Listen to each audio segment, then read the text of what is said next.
Mira tus manos, sin garras, sin colmillos, sin caparazón, sin veneno, sin pelaje espeso. Y sin embargo, eres el animal más peligroso que jamás haya aparecido en la Tierra. ¿Cómo es posible? Y sobre todo, ¿es culpa nuestra? ¿La violencia está escrita en nuestra naturaleza? ¿O es la civilización la que nos ha echado a perder? No es una pregunta menor, porque la respuesta lo cambia todo: cómo crías a tus hijos, cómo escribes las leyes, cuánto confías en los demás. Para responder, la ciencia fue a excavar.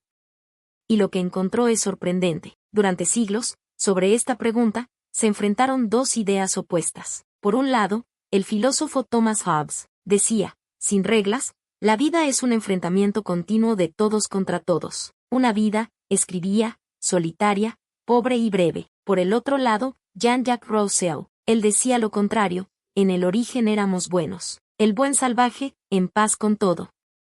Fue la civilización la que nos corrompió. Dos ideas hermosas.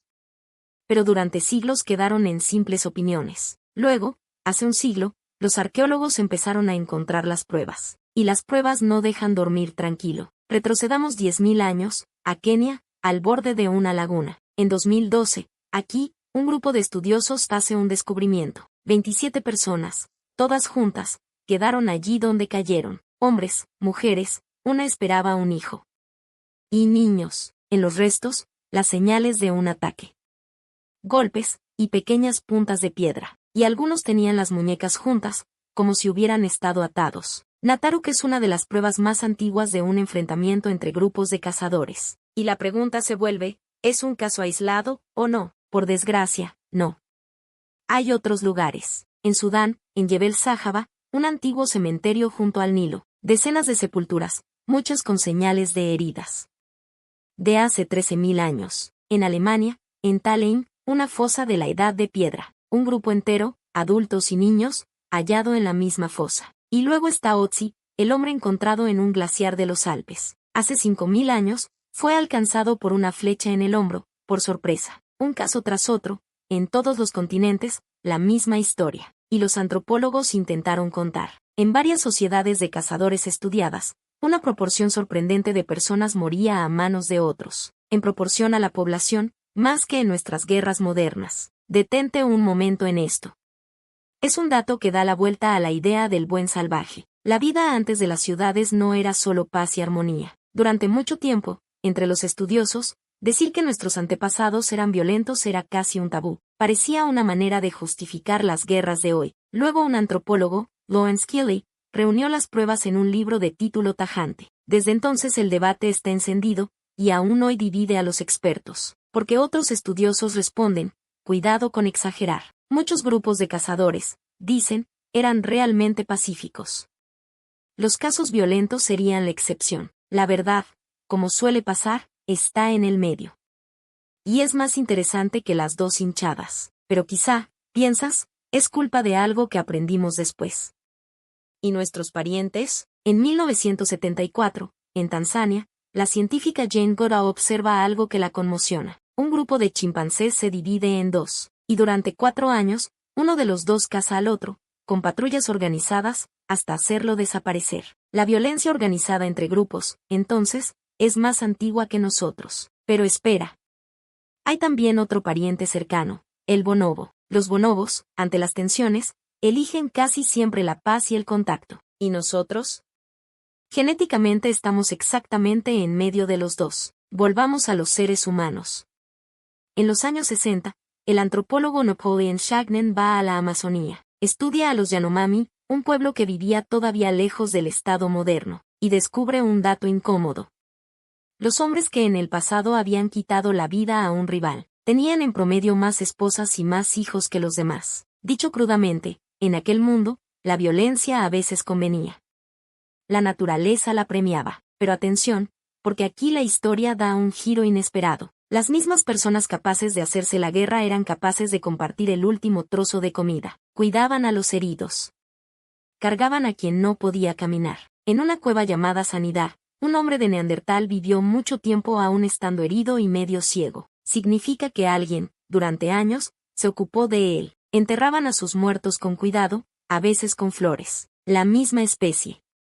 Capaz del peor gesto y del más tierno. Es más, Para abatir a un animal enorme, un hombre solo no podía lograrlo. Hacía falta un grupo que se fiara, se coordinara, y luego repartiera la comida con reglas precisas. Y ninguna otra especie comparte la comida con extraños como lo hacemos nosotros. Nuestra verdadera arma no fueron los músculos. Fue la capacidad de colaborar en muchos. Mira a un recién nacido. Sobrevive solo si muchos adultos lo cuidan durante años. Estamos hechos, desde el nacimiento, para depender unos de otros. Y hay una idea fascinante, del estudioso Beecher Wrangham. A lo largo de los milenios, nos habríamos, en cierto sentido, domesticado a nosotros mismos. Porque existen dos violencias distintas. Una es la violencia en caliente, el estallido de rabia repentina. La otra es la violencia en frío, planificada, decidida por el grupo. El grupo, al unirse, aprendió a frenar a los más agresivos. Con el tiempo, los más calmados y cooperativos tuvieron más éxito.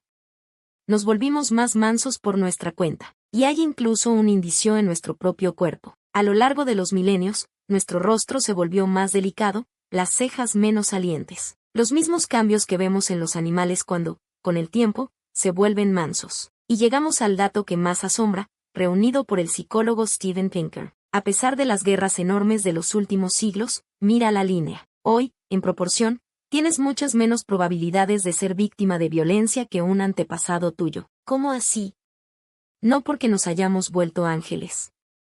Por dentro somos los mismos. Cambió lo que nos rodea, el Estado y la ley, el comercio, las ideas. Un Estado que castiga a quien hace daño le quita toda conveniencia a la violencia. El comercio hace al otro más útil vivo que apartado. Juntos, hicieron la violencia demasiado costosa para convenir todavía. Y hay un último ingrediente, quizá el más bello, ampliamos el círculo. Antes considerábamos de los nuestros solo a la familia.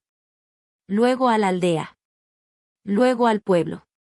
Luego, poco a poco, a todos los seres humanos. Leer las historias de los demás nos hizo sentir su dolor como propio. Y es mucho más difícil hacer daño a alguien en quien logras reconocerte. Piensa que, hace 2000 años, mirar a dos personas enfrentarse se consideraba un espectáculo, una diversión. Hoy la misma escena nos horroriza.